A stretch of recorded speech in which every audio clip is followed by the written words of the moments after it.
నిగ్రహించినటువంటి వాడు. ఇంద్రియాల్ని నిగ్రహించడం అన్న మాట మీరు రామాయణంలో చాలా జాగ్రత్తగా గమనించి తెలుసుకోవలసి. ఇంద్రియాల్ని నిగ్రహించడం అంటే ఏమిటో తెలుసా అండి?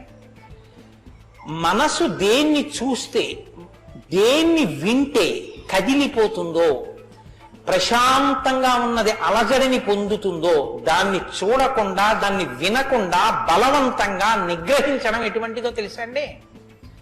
ఒక త్రాచుపాము అలా వెళ్ళిపోతుంది.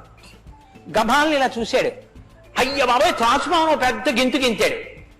అది అకస్మాత్తుగా ఏమైందంటే ఆ గెంతడంలో త్రాచుపాము యొక్క పడగ మీద 2 కాళ్ళు వేసి తొక్కాడు. ఇప్పుడు త్రాచుపాము తల పైకి ఎత్తలేకపోతుంది. ఇప్పుడు తను త్రాచుపాము నా కాళ్ళ కింద ఉంది, నన్ను ఏం చేస్తుంది అని ఉండగలడని మీరు అనుకుంటున్నారా? అతను గడగడ వణికిపోతూ చెమట్లు పట్టేస్తున్నాయి. ఎందుకంటే నేను త్రాచుపాము మీద ఉన్నాను, అది తోక కదుపుతోంది, తోకతో కాళ్ళు చుడుతోంది. ఈ కంగారులో ఏం చేస్తాడంటే త్రాచుపాము మీద తాను నిలబడి ఉండగా ఇక త్రాచుపాము తనను ఏం చెయ్యలేదన్న స్థితిలో ఉన్నా ఎప్పుడో ఒకప్పుడు త్రాచుపాము మీద కాళ్ళు తీసేస్తాడు. కంగారు పడిపోయి తీసేస్తాడు. ఎప్పుడో అప్పుడు కాళ్ళు తీయడం కోసమే పాము చూస్తుంటుంది, కాటు వేసేసి పుట్టలో వెళ్ళిపోతుంది, లేకపోతే ఎక్కడికో అక్కడికి వెళ్ళిపోతుంది. రావణుడు చేసే తపస్సు, రావణుని యొక్క ఇంద్రియ నిగ్రహం అటువంటిది. బలవంతంగా అణిచి పెడతాడు. అవకాశం రాగానే అది ఒక్కసారి జడలు విప్పి ప్రళయతాండవం చేసి రావణుణ్ణి పడగొడుతుంది. మండోదరి చెప్పింది ఈ మాట, నా సొంతం కాదు. రాముడు అలా కాదు, విచారణ చేసి ఉంటాడు. అర్థమనర్థం భావయ నిత్యం అంటారు శంకరాచార్యులు వారు. నారీస్తన భరణాభీదేశం దృష్ట్యా మాగా మోహావేశం ఏతత్ మాంస వసాది వికారం మనసి విచింత్య వారం వారం అంటారు. మనసు దేని చేత కదిలిపోతోందో దాని యథార్థ స్వరూపాన్ని బాగా విచారణ చేస్తారు.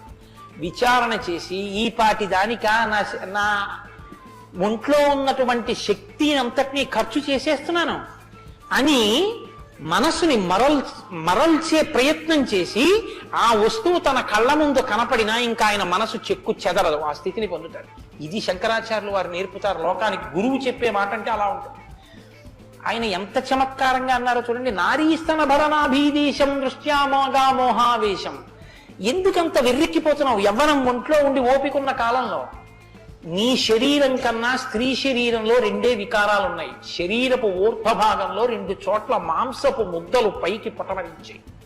శరీర అధోభాగంలో మాంసము కొంత లోపలికి వెళ్ళి ఉంది. ఈ 2 వికారాల కోసం నీ శరీరంలో ఉన్న సమస్త శక్తిని నశింప చేసుకున్నావు. ఇదా నీకు నరజన్మ ప్రయోజనం? మనసి విచింతియ వారం వారం, దీన్ని బాగా ఆలోచించు అన్నది. ఇది పట్టుకుందనుకోండి, కంటిని మనసుని కంటితో చూడడం వల్ల కదపగలిగిన మనసుకి ఇప్పుడు ఆ వస్తువు కనపడినా ఇక మనసు కదలదు. ఇది ఇంద్రియ నిగ్రహం అంటారు. ఇంద్రియాలని జయించడం అంటే అది. ఇది రాముడు. అందుకే ధృతిమాన్ వసి, అపారమైన శక్తితో ఉంటాడు, సంకల్ప శక్తితో ఉంటాడు, ఇంద్రియములను జయించిన వాడై ఉంటాడు.